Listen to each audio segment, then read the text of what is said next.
Yara,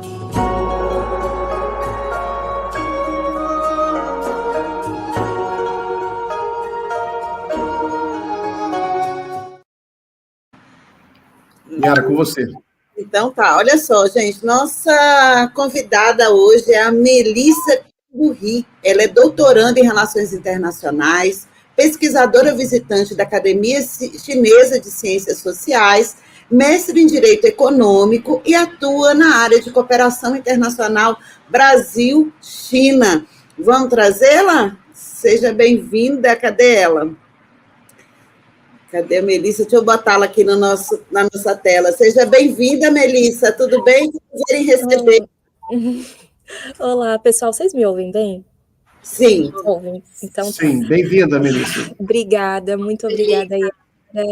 Muito bom estar aqui com vocês, Miguel, Yara e Ana. Estou muito feliz de vê-los e que a gente possa fazer essa conversa. Maravilha. Posso começar, Miguel? Porque a Melissa, ela passou uma temporada na China, né? E ela teve num contexto inusitado. Ela foi com uma neném, como mãe solo. Eu queria que você falasse um pouco dessa sua experiência como mãe solo na China, antes da gente falar da sua especialidade, porque eu como mãe, acredito que a Aninha também, muitas mulheres ficam curiosas, né, com essa condição aí que é de tantas de nós, né? Bom, Yara, eu cheguei a conversar um pouquinho com a Ana na época que eu estava indo, e de fato é uma experiência bastante especial, né? É até um pouco emocionante falar sobre ela, porque foi uma experiência muito bonita. Eu, sinceramente, aliás, quando eu contei, né, para minha família que eu ia para a China com um bebê de 8 meses e para os meus amigos, todo mundo ficou assim, um pouco preocupado. Porque é muito longe, porque é muito diferente. E eu tinha muita certeza que ia ser uma experiência absolutamente valorosa para mim. Mas eu tinha muitas dúvidas de como seria a experiência para minha filha, porque ela era um bebezinho, né? E aí vocês que são mães sabem que acontecem muitas mudanças. Então, 8 meses ainda é um bebezinho, ali com 10 vira um bebezão, do nada tá andando. Mas, enfim, ela era um bebezinho. E eu, enfim, me surpreendi muito, absolutamente de uma forma positiva, porque foi maravilhoso para ela também, para mim, definitivamente, né? Mas para a Helena também, porque o povo chinês, eles adoram crianças e eles ficaram absolutamente apaixonados pela Helena. Ela fazia um sucesso e, obviamente, que ela adorava. Então, assim, e aí, falando sério agora, né, para além da delícia de contar aqui essa experiência. Claro que tem algo que é muito importante de destacar aqui, a diferença da minha experiência como uma mãe que foi com um bebê, uma mãe solo que foi com um bebê estrangeira e as mães chinesas, né? Eu tive algumas dificuldades que as mães chinesas não têm e vice-versa. Então, para começo de conversa, eu acho que uma diferença bastante impactante para essa experiência é que na China não tem berçário. Afinal, as famílias, quando vai vir um bebê para essa família, as famílias mobilizam em torno dessa gestação, em torno desse recém-nascido, em torno desse bebê. Então, literalmente, não tem berçário, porque não existe uma demanda para isso. As famílias estão sempre cuidando. Os avós, você vai às praças, os avós, homens, avós e avós estão cuidando dos bebês. Ou as mães, ou os pais. Então, tem uma centralidade do papel da família no cuidado dessa mãe e desse bebê. No meu caso, como eu era estrangeira, minha família estava no Brasil. Então, quem me cuidou muito lá e que eu tive uma sorte muito grande de encontrá-la foi a nossa Ai, que era a babá chinesa da Helena. Que, enfim, foi uma pessoa importantíssima para a gente, né, que nos ajudou muito, tanto no cuidado com a Helena, tanto no cuidado comigo mesma. Foi um momento um pouco conturbado da vida e eu e a Helena absolutamente fomos muito cuidadas na China, tanto pela nossa AI, quanto pelos professores e pesquisadores que nos receberam na Academia Chinesa de Ciências Sociais. Eu tenho uma gratidão, assim, infinita e eterna por todas as pessoas, todos os colegas chineses que nos receberam tão bem, tão cuidadosos, tão gentis, tão queridos, são pessoas que, assim, eu realmente tenho uma gratidão, meu coração chega a ficar quentinho só de falar. Então, tem essa diferença, né? As mães chinesas contam com esse respaldo da família. No meu caso, contei com esse cuidado da nossa Ai e de todos os amigos chineses que nos receberam lá. E tem algo que é muito importante que eu gosto de destacar, que eu acho que indo com uma criança eu pude viver de fato e sentir de fato quais são os efeitos de uma sociabilidade mais coletivista. Porque de todas as vezes que eu saí com a Helena, poucas vezes foram a que eu fiquei cuidando dela sozinha. Todo mundo se sente responsável pela criança que está no espaço. Então, eu acho que aqui na América Latina, e aí vocês, Ana e Yara, também já devem ter passado por isso, que a gente teve um ganho político de que em atividades políticas muitas vezes tem a ciranda para cuidar das crianças, mas isso foi um ganho de muita luta das mulheres que participam da política e demandavam um espaço de cuidado para essas crianças. Na China, por conta dessa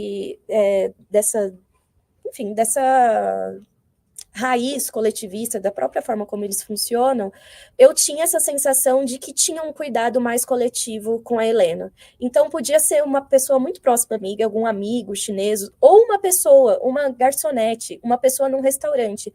Todo mundo estava ali atento e cuidando e se preocupando comigo. Então, por exemplo, teve uma experiência que a gente foi para Xiamen, no sul da China, que eu ia dar algumas palestras.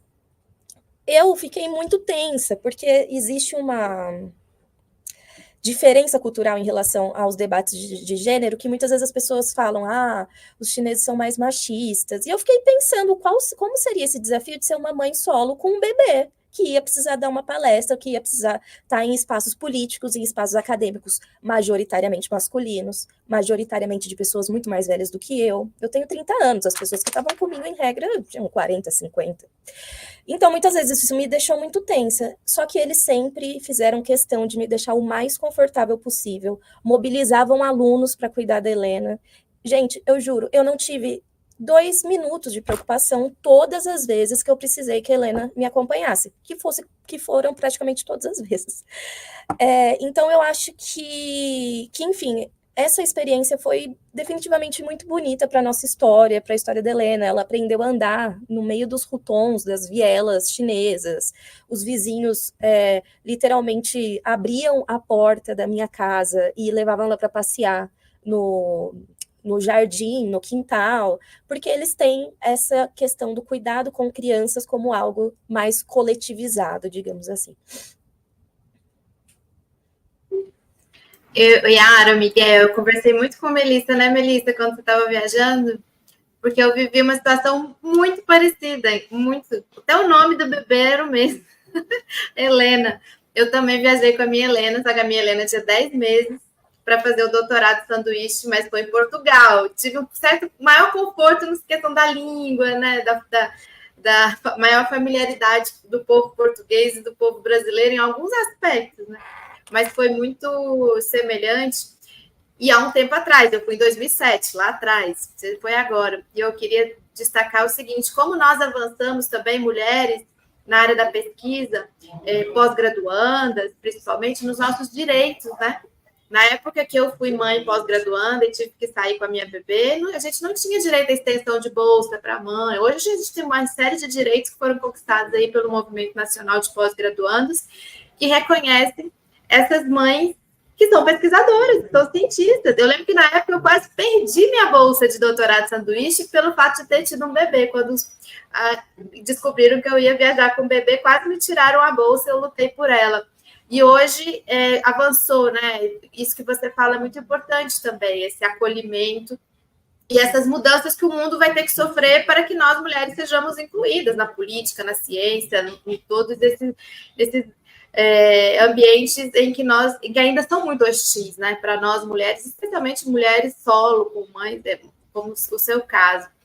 Mas eu queria fazer uma ponte aí mais para a sua pesquisa também, para você nos contar como você encontrou as possibilidades de pesquisa, de avanço, né, dos seus estudos lá na China, como que eles estão. Eu lembro que antes de você viajar, você vinha participando de uma série de debates aqui com a gente falava muito sobre a China, e hoje, nesses 50 anos, no aniversário, aliás, amanhã, viu, gente, dia 15 de agosto é o aniversário de 50 anos das relações Brasil-China, foi em 1974, no dia 15 de agosto, muito por iniciativa do então secretário-geral do Itamaraty, o Saraiva Guerreiro, que aconteceu uma reunião, ele se acordou, fez um acordo comercial, e aí esses 50 anos avançou muito, né? Como que você vê, fala um pouquinho para nós da sua pesquisa, e como você vê, inclusive, essa relação da cooperação na área da ciência e tecnologia também, entre Brasil e China, 50 anos depois. Perfeito, ótimo, Ana. Bom, o meu objetivo, né, na China foi me debruçar sobre as instituições de planificação. Então, num primeiro momento, eu estava fazendo uma pesquisa mais específica sobre a SASAC, que é a Comissão de Administração e Supervisão de Ativos Estatais, né? E aí, depois, tomei a decisão de voltar um pouco e focar e tentar mapear essa estrutura institucional de planificação chinesa. E, enfim, foi recebida pela Academia Chinesa de Ciências Sociais, que foi muito importante, porque a academia ela é um think tank subordinado ao Conselho de Estado. Então, ela produz pesquisa para formulação de política mesmo de governo. Consequentemente, via a academia, foi mais fácil conseguir contatar os intelectuais e as pessoas que estão, né, trabalhando com isso na academia, mas trabalhando com isso também na política mesmo, né, nas instituições. Então, enfim, deixo aqui sempre que possível, estou sempre agradecendo aos colegas que me acolheram na academia, né, eu fui orientada pelo professor Zhou Jiwei, lá na Academia de Ciências Sociais, no Instituto de Estudos Latino-Americanos, e ponto é que, enfim, outro ponto muito positivo é que eu fui conseguindo confirmar muitas das minhas hipóteses, né, nessa ida. Então, a gente vinha falando sobre o papel central dos ativos estatais, da planificação econômica para pensar o processo de desenvolvimento econômico chinês e a inserção internacional chinesa, que eu acho que é algo que nos interessa aqui nessa conversa, principalmente. Porque, bem, a gente sabe que grande parte da linha de frente da cooperação internacional, da inserção internacional chinesa, é feita pelas transnacionais estatais. Então, hoje que a gente tem debatido essa adesão do Brasil ao BRI, a essas possibilidades de cooperação em ciência e tecnologia, porque definitivamente a gente precisa estruturar aí uma demanda de transferência tecnológica para que a gente também consiga ir endogenizando essa tecnologia chinesa, como a China fez com o capitalismo central durante o seu processo de reforma e abertura. Mas ponto é que o que é interessante politicamente que a gente saiba é que, já que são transnacionais estatais, a gente tem uma margem de negociação muito grande, porque, enfim, em pensando, né, a estruturação dessa negociação para uma entrada negociada, planejada no BRI, considerando que essa entrada é via China, comandada, em regra, pelas transnacionais estatais, isso aumenta o nosso poder de negociação, porque a gente negocia diretamente com um capital estatal chinês, que, claro, quando chega ao Brasil, vira privado, né? Mas isso faz com que seja possível que a gente tenha uma margem muito maior do que é possível demandar. E aí um outro ponto importante também é que muitas vezes essas empresas, essas transnacionais estatais com atuação com a atuação internacional, elas às vezes funcionam com uma margem muito baixa de lucro ou sem lucro, porque a finalidade delas não é necessariamente, embora seja importante, inclusive a partir de 2000, né, a SASAC vem com a finalidade de também otimizar a lucratividade das empresas estatais, mas ponto é que essas empresas também têm outras finalidades quando elas participam da iniciativa Cinturão e Rota. Então, em né, o governo brasileiro, a gente conseguindo pensar essa entrada negociada, saber que essas transnacionais dominam essa estratégia de inserção internacional também é uma munição para que a gente consiga explorar melhor essa cooperação. E aí, definitivamente, a China, como a gente, enfim, vê diariamente, tem se desenvolvido tecnologicamente de uma forma sem precedentes, né? E isso também está ligado à propriedade estatal, que também é uma outra parte da minha pesquisa, que vai justamente mostrar a forma como é a linha de frente dos investimentos em inovação tecnológica às empresas estatais. Afinal, como sabemos, os investimentos em inovação tecnológica são de custo muito alto e muitas vezes de retorno baixo. Então, são muitas vezes setores que é um setor econômico que o setor privado não tem confiança e muitas vezes nem estatura monetária e financeira para os devidos investimentos. Então, a propriedade estatal chinesa, que é a ponta, né, desse processo de planificação, tem um papel muito importante, tanto para a gente compreender essa inserção internacional, quanto para compreender também esse desenvolvimento tecnológico chinês, que se tudo der certo, a gente consegue transferir uma parte aqui para o Brasil. Maravilha. Deixa eu fazer uma última pergunta para a Melissa, antes de terminar o bloco. Melissa, uma pergunta assim, de ordem mais geopolítica. Eu publiquei hoje no Cafezinho um depoimento de um ex-funcionário do Departamento de Estado dos Estados Unidos, que ele fala sobre as táticas, inclusive tem um manual disso, em que qualquer obra, por exemplo, obra em algum país da África, obra de infraestrutura, em que os serviços de inteligência dos Estados Unidos identificavam que era uma obra financiada pela China, voltada para o interesse de para um porto voltado para a China, uma coisa assim, que eles começavam imediatamente uma operação para sabotar aquela obra, para organizar protestos contra aquela obra, uma coisa impressionante. Né? Mas o fato é que a China está investindo muito em infraestrutura em vários países em desenvolvimento. A nova Rota da Seda se caracteriza também por isso, na África, em outros países ali da Ásia, e há um debate sobre a participação do Brasil. Como é que você vê essa questão mais política do acirramento das tensões geopolíticas entre os Estados Unidos e a China, na medida em que a China vai aumentando o volume de investimentos no resto do mundo? Uhum. Bom, eu acho que a postura que o Brasil tem adotado em relação ao conflito, né, como se portar, como se movimentar num mundo tão conflituoso. O Brasil tem adotado essa equidistância, né, o Lula, inclusive, falou hoje no evento de aniversário da Carta Capital, né? Não, vamos ter uma conversa, uma bilateral com a China logo após o G20, mas isso não quer dizer que estou rompendo com os Estados Unidos.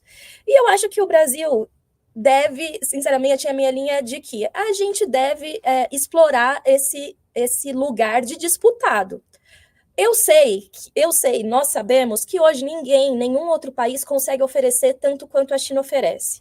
Seja em investimento, seja em transferência tecnológica, e isso é por uma questão simples, né? Só a China tem essa estatura monetária financeira que consegue fazer esse nível de investimento, só a China tem essa intenção de um desenvolvimento do sul global, que faz parte também dessa mudança do centro da dinâmica mundial, né? Então, muitas vezes a gente reivindica aqui o sul global, mas existe uma dimensão material que é preciso se desenvolver no mundo para que o sul global, de fato, supere o subdesenvolvimento, né? Então, quando a gente está falando da iniciativa Cinturão e Rota, a gente está falando da parte concreta que se a gente quer superar o subdesenvolvimento, a gente precisa que os lugares tenham portos, aeroportos, que os lugares tenham um mercado nacionalizado com uma infraestrutura que ligue o interior às costas e tudo mais. E ponto é que, obviamente, que há como você muito bem já expôs, e haverá uma resposta estadunidense. E aí eu acho que o nosso papel aqui no Brasil é não ser ingênuo e saber que essa resposta já provavelmente, inclusive, está sendo orquestrada, e saber que a gente precisa fortalecer politicamente o governo, que acho que definitivamente vai ser também alvo dessa investida estadunidense. A gente sabe hoje que parte do golpe da China, parte do golpe da Dilma foi porque foi no momento em que a China investiu bilhões no Brasil, no governo da Dilma Rousseff. A gente sabe que parte do golpe foi composto também foi orquestrado também por esse motivo. Então, que a gente não seja ingênuo de achar que o imperialismo não está operando e não vai tentar sabotar e desestabilizar essa parceria Brasil-China. E que, então, a gente tenha aqui como tarefa fortalecer o governo Lula, fortalecer essa iniciativa do governo e que a gente consiga fazer dessa oportunidade que, sinceramente, quando eu olho aqui para a história econômica da cooperação internacional, é uma janela única e histórica de oportunidade que pode ser revolucionária para o Brasil se a gente conseguir fazê-la, né? Se a gente conseguir fazer aí uma adesão planejada e negociada. E se preparar politicamente, não ser ingênuo e apoiar o governo. Maravilha. Melissa, muito bom, muito bom.